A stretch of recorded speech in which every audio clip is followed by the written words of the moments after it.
Salam sejahtera pada semua pelajar pengajian AM. Oke, hari ini kita akan teruskan pembelajaran kita untuk bahagian B, untuk bahagian alih bentuk komunikasi. Jadi hari ini kita akan masuk kepada topik baru. Kita akan mempelajari bagaimana untuk melukis graf garis. Oke, sebelum ini kita sudah pun tahu bagaimana dari segi pelukisan graf garis. Jadi untuk uh, kita kena tahu kita kena tahu kalau graf garis ini ada 3 jenis lah. Yang pertama adalah graf bar compound. Okey, yang kedua adalah graf bar komponen dan ketiga adalah graf bar memesong. Okey.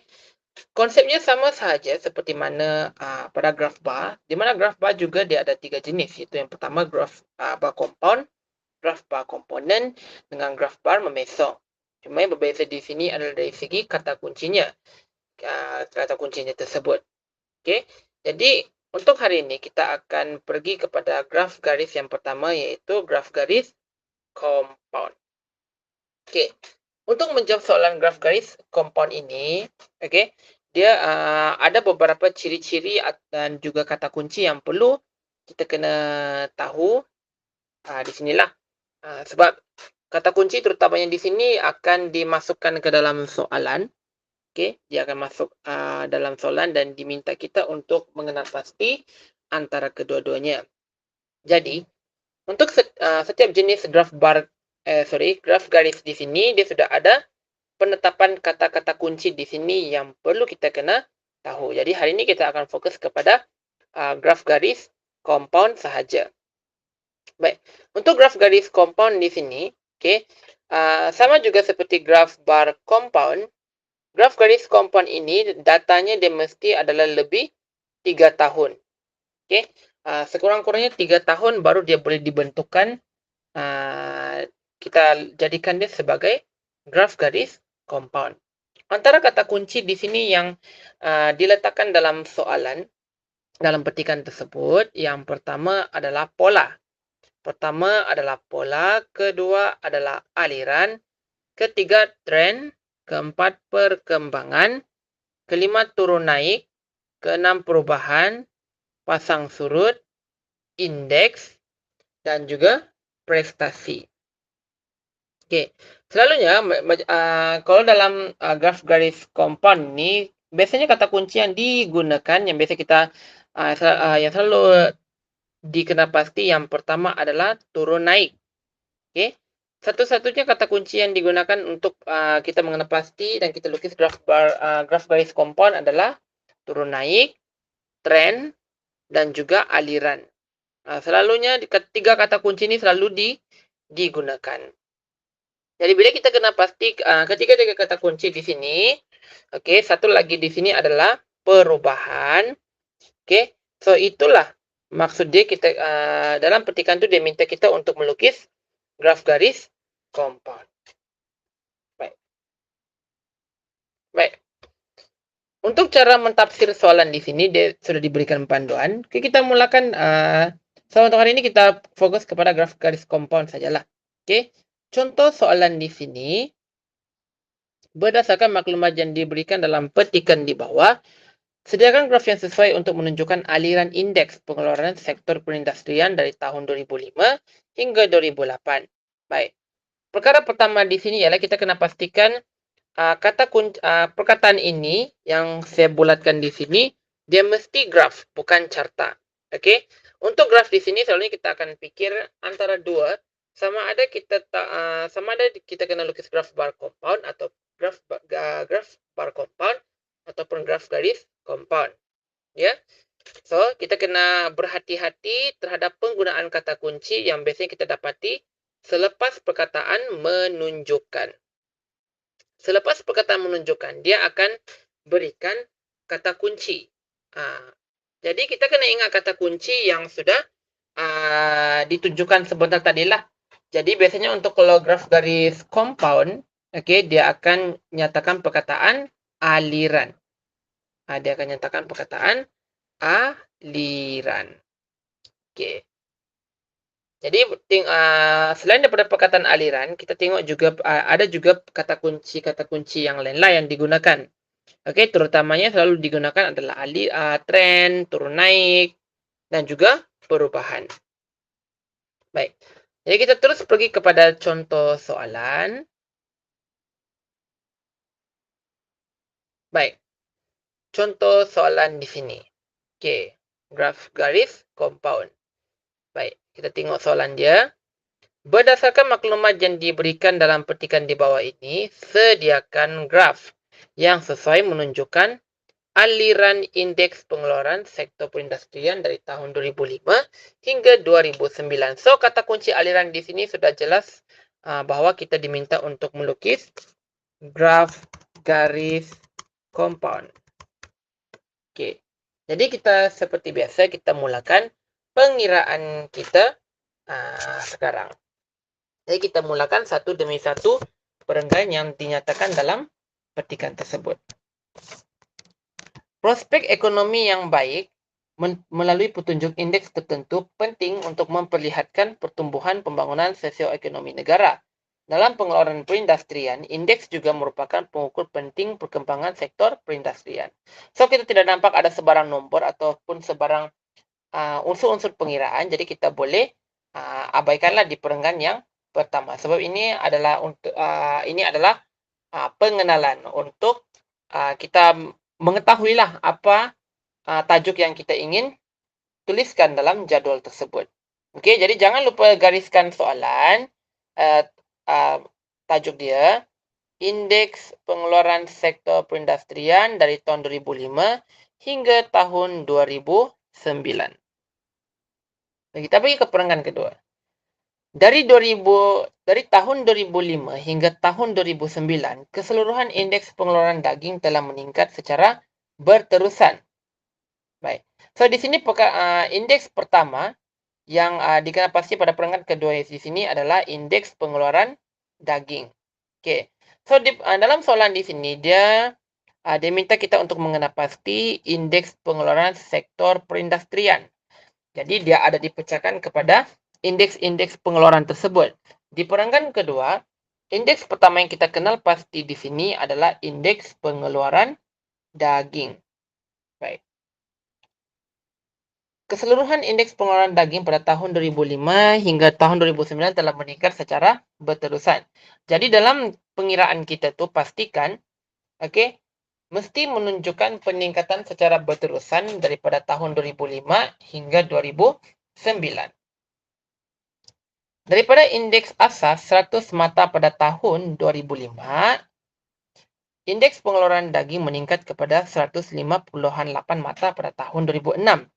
Pada tahun 2007, indeks pengeluaran daging telah meningkat kepada 110.5 mata dan meningkat sebanyak 1.8 mata pada tahun 2008. Pada tahun 2009, indeks pengeluaran daging mencecah angka tertinggi iaitu 105.6 mata. Jadi kita kena keluarkan satu persatu terlebih dahulu supaya kita tidak keliru ya. Okey, ini adalah untuk indeks pengeluaran daging sahaja. Jadi jangan campurkan dengan indeks pengeluaran lain. Sebab kalau kita teliti betul-betul petikan, setiap perenggan dia adalah menunjukkan indeks pengeluaran yang berbeza-beza. Jadi kita kena start dahulu daripada indeks pengeluaran daging yang ada di perenggan kedua. Okey. Tahun 2005, indeks adalah sebanyak 100 mata pada tahun 2005. Okay, so kita kena keluarkan dan kita pindahkan dalam bentuk jadual. Okay, seterusnya, indeks pengeluaran daging meningkat kepada 105.8 mata pada tahun 2006. Pada tahun 2007, indeks pengeluaran daging meningkat kepada 110.5 mata dan meningkat sebanyak 1.8 mata pada tahun 2008. Jadi, bila ada perkataan meningkat sebanyak 1.8 mata pada tahun 2008, kita kena tambahkan 1.8 mata dengan 110.5 mata pada tahun 2007. Jadi 2007 tambah dengan 2008. So, maksudnya 105,8 tambah dengan 1,8. Jadi, kita akan dapat yaitu 107,6 mata untuk tahun 2008. Oke. Kemudian,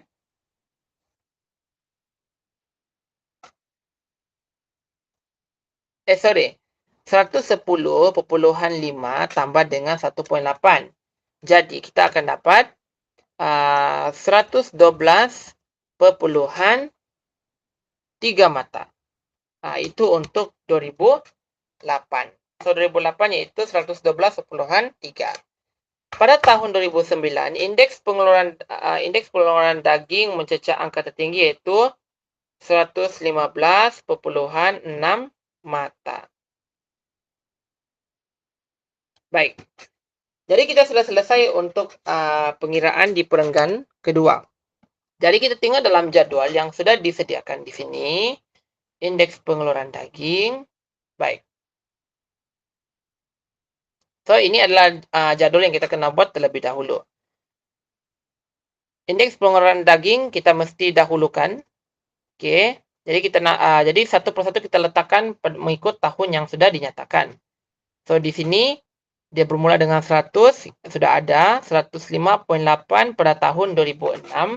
2007, 110,5 mata. Semua ini kita ambil saja daripada petikan, tidak perlu buat kiraan. Kecuali pada tahun 2008. Okey, kita kena tambahkan 110 tambah dengan 1,8 pada tahun 2008 untuk kita mengetahui berapa peningkatan pada tahun 2008 daripada 2007 tersebutlah.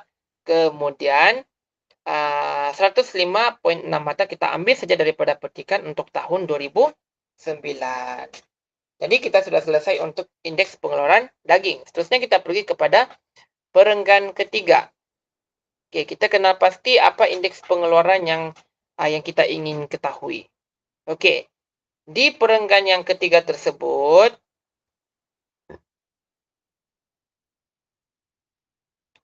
dalam tempoh yang sama bagi pengeluaran tenusuk. Okey, so kita kena pasti di sini pengeluaran tenusuk. Baik. Peningkatan berlaku dengan ketara sekali. So, maksudnya di sini dia meningkat secara berterusan. So, meningkat secara berterusan lah. Okey. Daripada indeks asas 105 mata pada tahun 2005, okey, indeks pengeluaran tenusuk meningkat kepada 101,9 mata pada tahun 2006.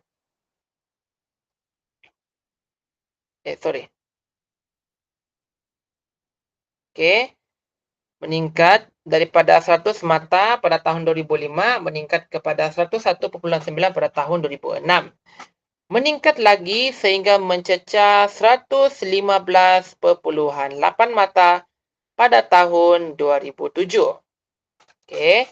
Pada tahun 2008, indeks pengeluaran tenusuk ialah sebanyak 121,4 mata dan meningkat ataupun mencapai 158,3 mata pada tahun 2009.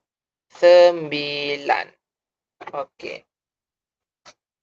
Jadi kebanyakan di sini semua kita terus ambil sajalah tanpa perlu buat pengiraan, kecuali kalau kita jumpa perkataan meningkat sebanyak ataupun menurun sebanyak. Jadi kita tengok jadual yang sudah disediakan. Okey, semuanya kebanyakan mengambil daripada petikan tanpa perlu buat pengiraan. Jadi tadi sudah ada, 2006 pun sudah ada, 2007 pun sudah ada, sama juga dengan 2008 dengan 2009.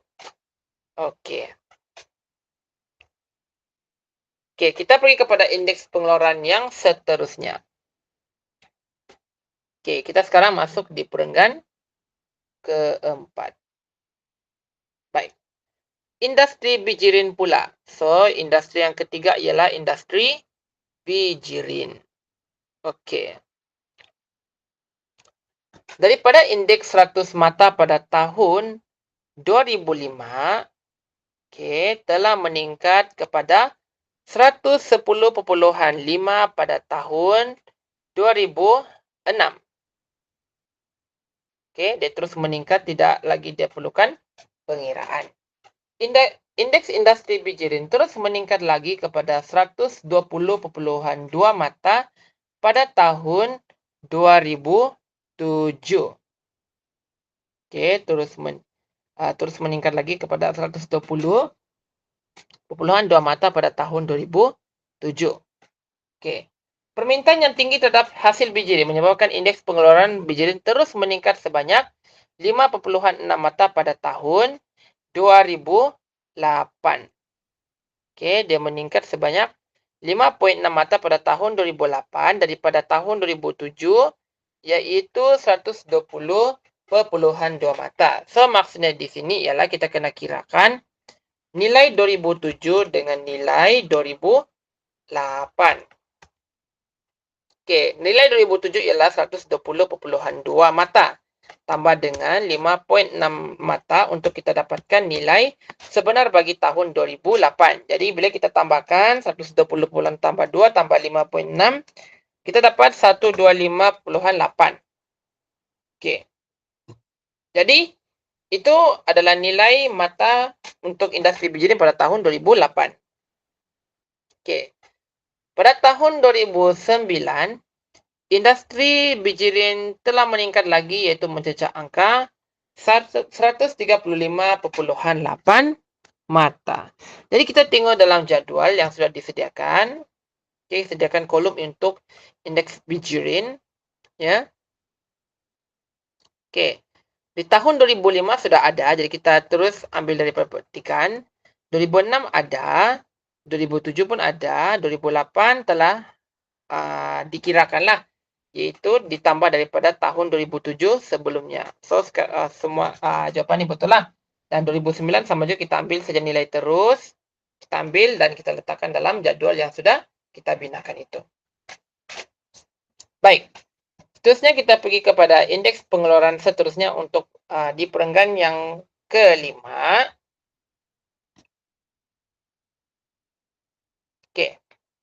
Bagi industri minuman pula. Industri minuman. Baik. Daripada indeks asas 100 mata pada tahun 2005. So kita ambil saja nilai 100 untuk letakkan dalam tahun 2005 tersebut. Telah merosot kepada 98 poin mata pada tahun 2006. So tidak payah lagi kira ya. Kita terus ambil nilai dia sebab dia mesti kena cakap berkurang sebanyak atau meningkat sebanyak begitu. Barulah kita akan tahu, disitulah yang perlu ada masa untuk kena kira. So untuk ni merosot kepada tu, so maksudnya tak payah nak kira lah. Pada tahun 2005 telah merosot kepada 98.5 mata pada tahun 2006 sebelum meningkat semula kepada 105.5 mata pada tahun 2007. Dia meningkat semulalah daripada tahun 2006 98.5 mata itu kepada 105.5 mata pada tahun 2007. Perkembangan industri membuat minuman sama ada minuman kotak, tin atau botol menyebabkan indeks pengeluaran industri ini meningkat kepada 117.2 mata pada tahun 2008. Pada tahun 2009, indeks pengeluaran industri minuman telah meningkat kepada 120.5 mata.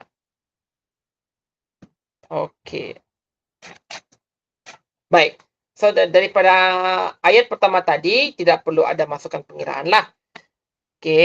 Tidak perlu ada masukan pengiraan untuk 2006, 2007, 2008 dan juga 2009. So, semua itu kita ambil daripada petikan dan kita letakkan dalam jadual.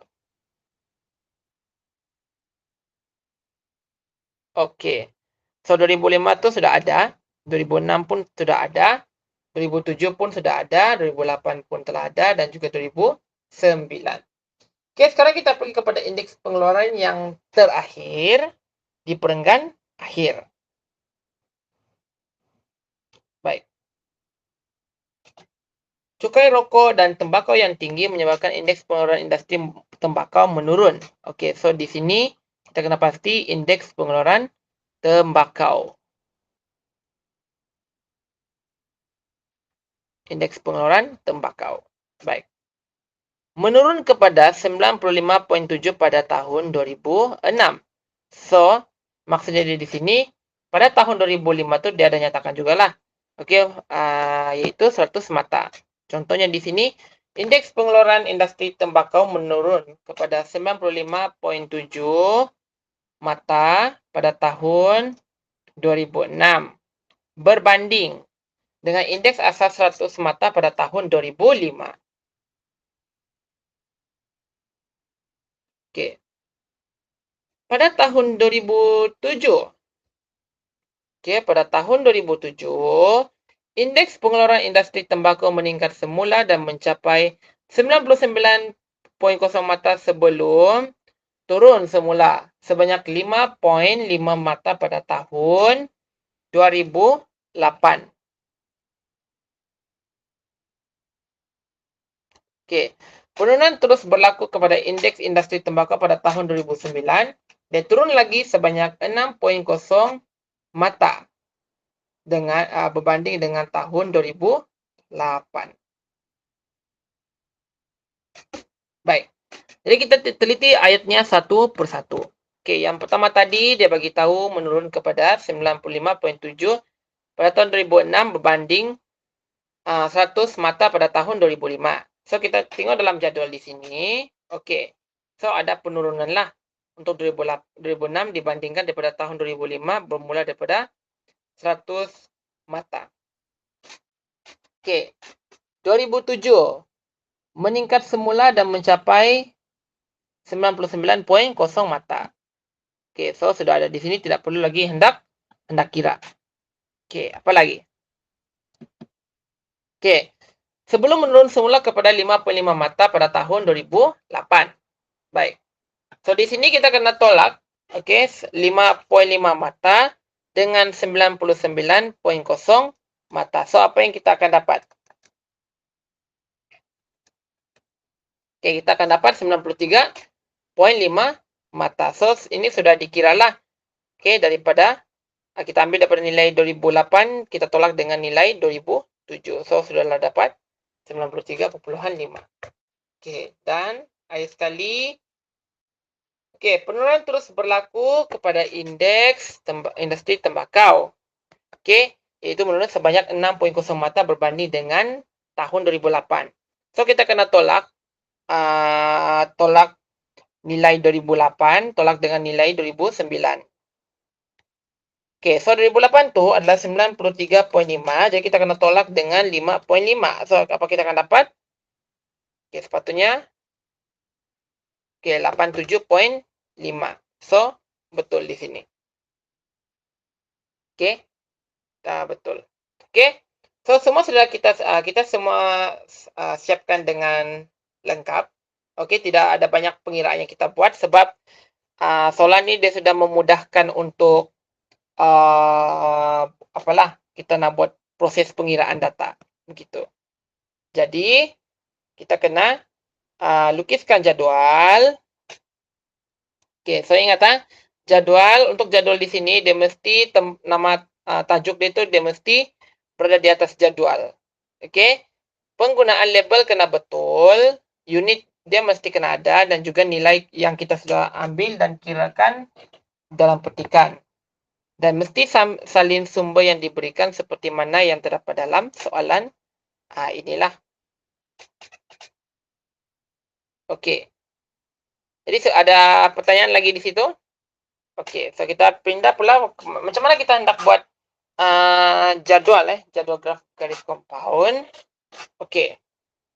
Untuk pelukisan graf garis compound di sini, pertama sekali adalah kita kena tahu, okey, skala untuk bahagian sinilah.